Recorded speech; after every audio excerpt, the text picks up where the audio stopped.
Hey, Coach, I'm so excited that you found us on YouTube.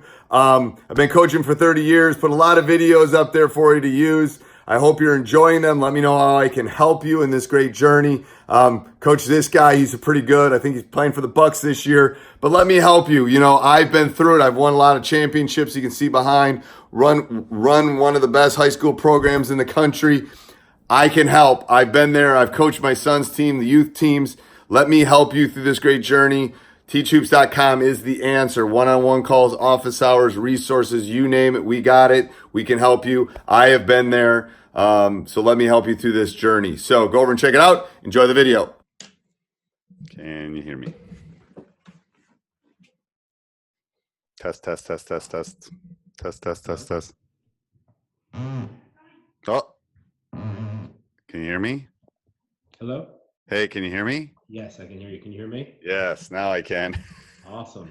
It's always like the mouths are always moving, but then nothing's like coming out. How are you? I'm good. By the way, you do such a great job. Oh, thank you. Thank you. I mean, this is a great site. I've listened to your podcast now for probably about 6 to 9 months, and I like what you did with Coach Steger and the high school stuff starting that. It's great. Good stuff. Oh, good. I'm glad. I'm always like, I'm never sure if anyone's listening, to be honest with you. No, you have one person listening. Okay, I have one. I just got off the conversation with somebody in Hawaii, so that was kind of cool. And that's cool. Yeah, it's like a lot better. It's like 47 and cold in Wisconsin today. So well, it was raining. I just got off the Little League field with my son. It was like 51 degrees. It's like crazy. I know. I remember the Little League days. I love the Little League days. Those are fun days. Yeah, they are. They are. Yeah. 17-year-olds like, oh, it's like getting ready for AP tests and stuff. It's like, oh my God, the Little League seems so far away. But all right, go ahead, shoot away, Coach. What do you got? Questions? Yeah, I mean, I think my biggest question for you is, my philosophy kind of is you're going to win 5, like unless you stink or unless you're great, you're right. going to win 5 games and you're going to lose 5 games. Okay. Regular season schedule, right? Like again, unless you're just unbelievable and right. we're not talented enough on a year in year out basis to be unbelievable. But okay. I think it's the middle 10 games, right? It's the middle 10 games that can go either way. Right? Yep. I agree. And especially at the high school level where I believe we're so influential at the end of the day and like wins and losses. Maybe I'm a little bit narcissistic. Yeah, I think we are. I think we're influential in their lives a lot too, to be honest with you. But yes, I think in the wins and losses, I think we have. I mean, I think Coach K, those guys, it's like they're just moving little pieces, and then the game's just kind of going. Yeah, I agree. So let's talk about like those 10 games, right? Like, what's the difference between going 8-2 and 2-8? You got to be in shape. You got to have practice the situations, because the difference in that 2-8 and 8-2, in my opinion, is there's going to be some close ones or a handful of possessions that are going to matter. So as I've gotten older, I've spent more and more time on situational stuff. Down 3 with 2 minutes to go, what are we going to do? Because you literally have to teach them everything. You have to teach them how to foul. You have to teach them when to foul. Well, we've only committed 2 fouls, and we got to get it into the bonus so that we can get them shooting free throws. We're up 3 with 4 minutes. So all those situational things. I lose you? Yeah, do you hear me? Yeah. Okay. Sorry. Yeah, it's okay. So that's the kicker, I think, is the those little situational stuff. Obviously, there's big picture stuff, but I don't think that's the difference between 2-8 and 8-2. I think if you're close and you're there. So I think being in shape, I think situational stuff, and the more and more I've been reading, the more and more I'm convinced that you have to do more shooting and practice. Okay. It's a skill they work on. There's a skill now that they don't work on as much as they used to. And then it's a skill they work on in the off season, but then it's something that gets lost during the season. And I'm guilty of that too. I love the shape comment. I think that, it's hard because you don't know. I find myself struggling to know how much I really can push them to get into shape. Yeah, and the thing is, and the problem is we all want to push them early and then we forget about it. And what I've done is Well, to get into our locker room, they have to reach a threshold. So I don't even give them practice jerseys or our locker room until they reach this threshold, like a ladder dribble or running thing we do. So I've made that actually a little bit easier over time in the sense that I don't want them to get shin splints. I don't want them to get all that stuff early. But I make it hard enough that it's a big deal to get in the locker room. And then, what do you mean by that? You don't get, I'm not sure I understand. You don't bring them, they don't get into the locker room until they've earned it? Yeah. Okay. They have to change in the gym. They have to find their own, that they haven't earned the right to get in the locker room. I like it. Yeah. So I do tryouts, a couple of days of tryouts, and then I pick the team. So in tryouts, they can go in the Phi Ed locker room and all that kind of stuff. They just can't go in our locker room or our varsity locker room. Right. So there's places for them to change. I'm not making them change in the hallway, but they don't get their practice gear. So I like it. It's like this is our first test. Our first test is how long is it going to take us to get to the point where you can put on, the green and white and, So that's more teenage boys. You kind of got to play with that a little bit. But so what I've done is the problem is it's not necessarily, I can get them in shape. They lose it quickly because they all get sick or they get a cold or something. Right. And especially if you got youngsters, the youngsters aren't used to it. Like the freshmen, sophomores, if they're not good enough to be on your team, just aren't used to the grind of every day for 90 practices or whatever high school season is. So I find in January, I got to redo it again. I got to re-get them in shape. But I also want them to have legs come February. So, I kind of go up and then I level around Christmas. Then I got to go up again to get them in shape. And then I kind of level again going into the kind of the tournament push. I listened to one of your podcasts where you were talking about you actually give them winter break off. I do. I give them. The problem is we start like our first day is November 30th. Ours is the 18th. And we get done the end of March. So this year we're going to Florida So most years we go on a trip somewhere because I use it as kind of a retreat. And we've gotten good enough that people invite us to go. So last year we didn't because of some rule issues with they changed how many teams we could play. Anyway, it was just a silly one of those like dot an I cross a T things. It's like you can play in a tournament of 8, but you can't play in a tournament of 16. It's like, okay. I mean, that seems like a silly rule to me, but so we didn't do anything last year. Last year I gave him like 10 days off. Not even 10, maybe a little less, maybe a week off. I like to give them at least a stretch of 4 or 5 days where they don't see me. Right. It's a break. Now with November, it's harder because that comes really fast if you're starting on the 30th. But I think that mental getaway stretch is really important. And I try to definitely do it around finals week too, if I can. I just know how mentally draining that is for a lot of the kids. But I think coaches, nothing you do 2 days over Christmas break practices are horrible. The Wednesday before Thanksgiving is horrible. Those are all just bad. They're not great practices. You don't have, they're not, like I said in that podcast, probably they're not sleeping like they normally are.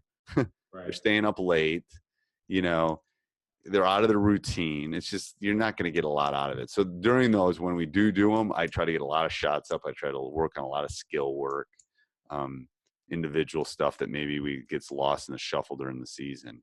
But yeah, I'm sure I'm not the norm. No, it's a unique approach to it because I do think, I think the fear is just losing sharpness. Right. And I don't care if we're sharp in January. Right. I want to be sharp in late February, March, and if I give them a break, they might have some legs. You're not ever worried about winning 12, 15 games a year. I mean, we have to win 40% of our games to make the state tournament each year, and every game is precious. We're in a right. So that's different. Yeah, I'm not worried about that. Yeah. So we put in the pack this year. Okay. I think it's worked really, really, really well. Yeah, it's a great defense. You just need to make sure that. So there's a couple of questions I have on it. The first is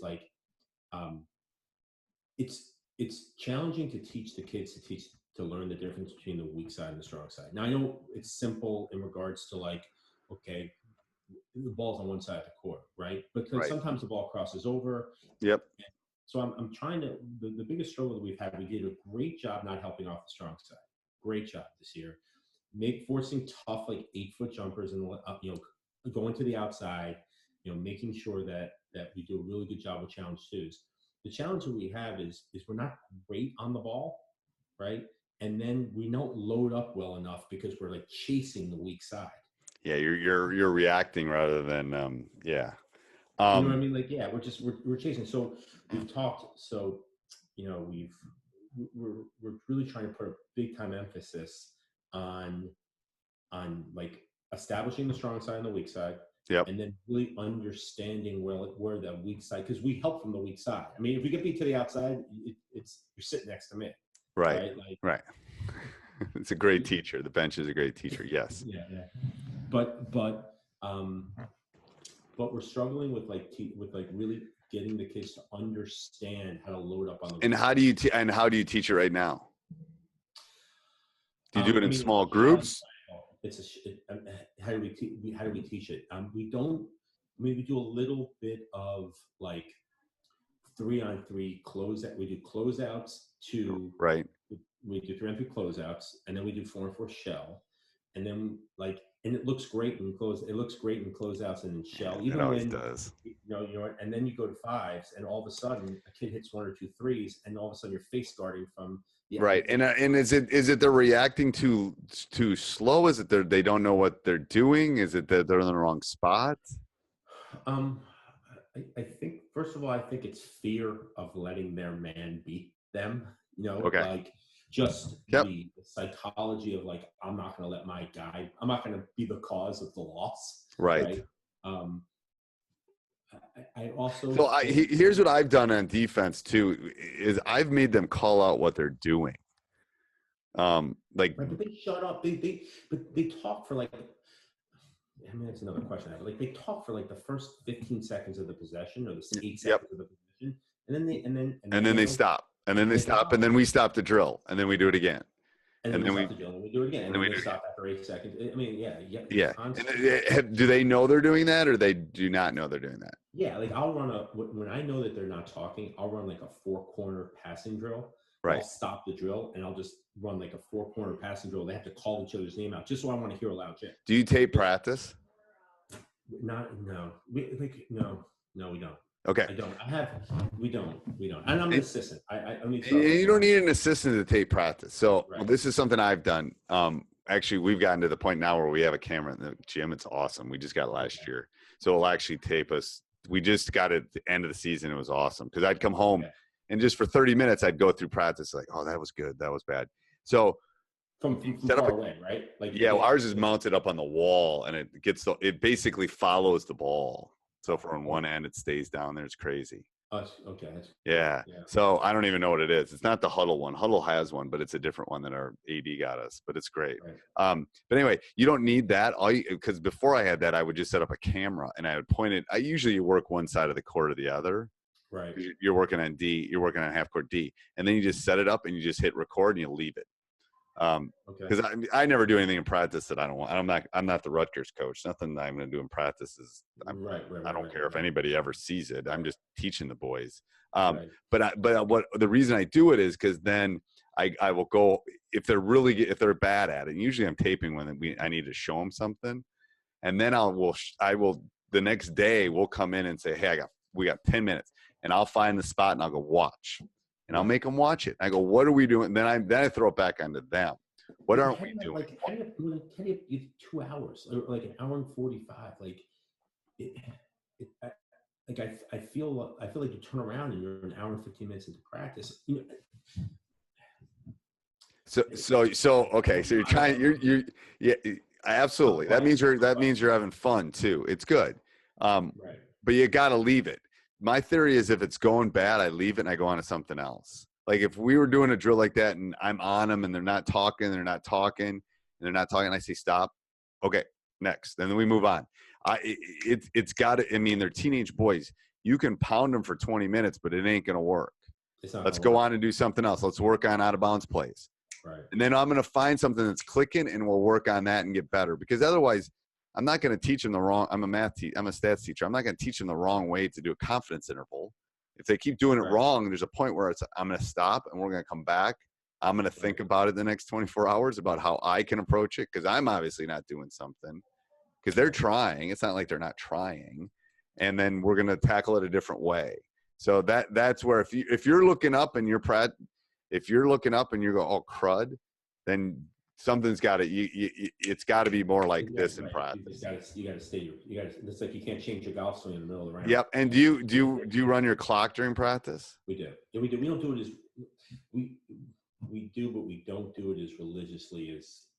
And that, I'm telling you that when I started doing that, when we started getting the wireless thing, it's the best thing ever, because literally I'm a perfectionist too, and we're working on down screens, or we're working on how we're going to hedge off the screen. Right. I'll look up and I'll put 5 minutes up. I go, we have 5 minutes for this, and I'll look up and it will be like 30 seconds left, and it's like, oh crud. But I tell myself if that goes off, I'm done, because otherwise I'll spend 20 minutes on hedging on a ball screen. Well, how's that helping us? I don't know if I made this clear. I'm actually the defensive coordinator for the team, so I'm an assistant. Okay.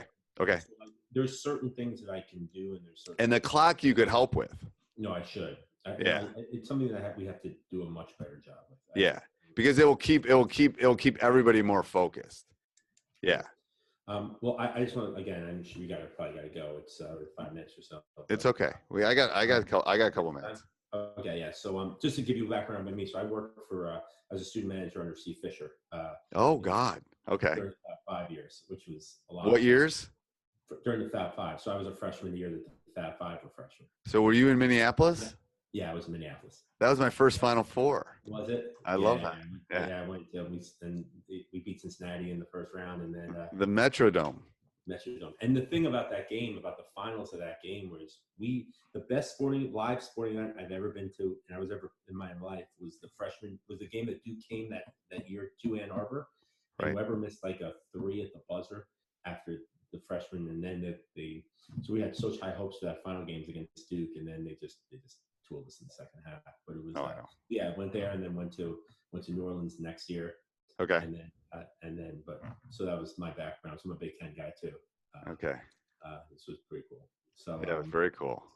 Other than that, like a complementary defense to pack, the two things that were like a change of pace. We're thinking about one of two things. We're either thinking, have you heard of point zone? I have. And the 1-1-3 matchup. So it's like there's two ideas that we have just to like give a little bit of a different look, maybe to help out a little bit if the dribble penetration is or foul trouble or something like that. I like the 1-1-3. I do. The only issue with it is a little bit extending to 3-point shooters. That's why I tend to run like a 3-2 matchup. You run a 3-2 matchup. Yeah. Just because it's a way of the 3-point line has changed so much, and high school kids, if they're wide open, can hit it, at least where we play. You don't get killed on the corners on the 3-2? We do, but we don't do it that much, and it's a matchup. So someone's gonna have it. If I'm really trying to slow people, I'll go to a 1-3-1 if I'm long enough. Like last couple of years, I haven't been long enough. You got to have pretty athletic top and a couple wings that are long. Your bottom guy can be tiny, but the wings got to be long. And I like that as kind of more of a change up. I'll also, like, I was just the coach from Hawaii. I was talking about we'll run a triangle and 2 against you too for 10 possessions. I love combos. I love them. Right. And I was telling him, have you seen the inverted? I run an inverted one. Right. I love literally like chasing with 4 and 1 in the middle. My 4 is basically if you got an aircraft carrier, you put them down, you protect the rim, and then you chase. They don't know what to do when you're chasing. What's his name did it against Duke? The taco. Oh yeah. He's basically. I mean, if you got him, shoot, I'd protect the rim too. Yeah. Right. Yeah. But you like the 1-1-3. The 1-1-3, but basically the 1-1-3 turns into a 2-3 match. Well, every zone, this is important. Every zone below the free throw line turns into a 2-3 eventually. Because you got to cover the corners, you got to cover the little block. So again, I especially against pack, I would try to have 1 or 2 things in your pocket, just as a little change up to kind of keep people off kilter. We're not long enough to play the 1-3. We can play 1-3. We do a little bit of a fake 2-2-1 back into 3 sometimes, like something to like change pace a little bit. Right. But like I have a really, really hard time not playing man. Oh, trust me, I'd play man all the time. But the problem is we don't have the kids long enough to get really good at it. I know. Like if you're Coach Bennett, man, you got him. Like we recruit guys that can run that. Totally. You know, we're getting guys showing up like 2 days before practice. Like, you know, it's hard to teach man. Yes. And if you can teach man, then that's what I'm saying. You could have a couple different tweaks to the zone, because if they can run man and they know rotation and help, then they can run a zone. Yeah, that's the problem. We just didn't help off of it great. We did a decent job. We're, you know, I'm an intense coach. I get a lot out of these guys on the defense end. We just really struggled. Like we way too many layups for pack. Just way too many like. Yeah, you can't give up layups in pack. If you're giving up layups in pack, yeah. Yeah, I know. Our 5 isn't like, he just wasn't. Just needs to get tougher. It's got to be protecting the paint. It's got to be putting up the wall. It's got to be like this has got to be personal. Like that's got to be your. It's like Game of Thrones. This is our wall, man. Like that's what you got to feed on them. It's like you have to take this personal. If they score a layup, that's like getting dunked on and YouTubed.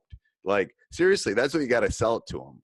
But it's like athletic layups. It's not like someone's getting beaten to the rim and getting a layup. It's like someone gets beat to the rim and then our big is there, but he's not athletic enough to disrupt and then right. And you got to disrupt. Like that's the key. Yeah. Yeah. You got to make it difficult enough around the basket that they can't get easy looks. Okay. Well, this has been great. I appreciate it. Okay. Anytime. Yeah. I do these about every 2 weeks. And when I get free time, I can jump on a bunch of them. You don't mind? I mean, absolutely. Anytime I put it up, watch, boom, jump on it.